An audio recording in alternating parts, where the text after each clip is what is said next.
welcome to episode 2 of Josie's Journeys. On today's episode, I will be taking you along with me as I visit the island of Martha's Vineyard for the very first time. Here I am arriving in Oak Bluffs.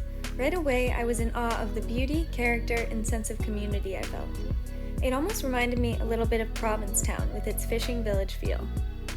After exploring downtown for a little bit and getting photos of the sun-soaked marina, it was time to head to property 27072 to shoot some drone content.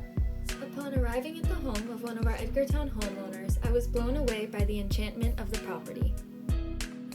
His backyard leads down to a lightly tread pathway that's lined with vibrant greenery. As I took the walkway, I could tell I was nearing closer and closer to water. The temperature dropped slightly and I could hear the sounds of birds chirping and leaves rustling in the wind. Before I knew it, I was brought to a lookout spot with the most breathtaking view.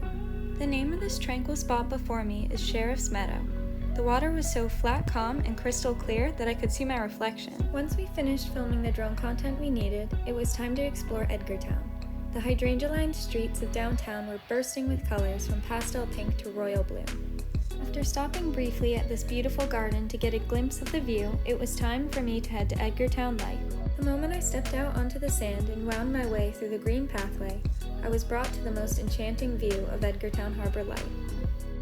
While I had seen photos of Edgartown Light prior to coming here, being able to witness its beauty in person was an entirely different experience.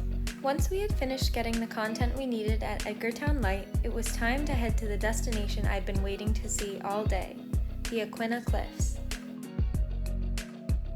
The ethereal beauty of the Aquinnah Cliffs is intoxicating. It makes you breathless, giddy, and sentimental all at the same time.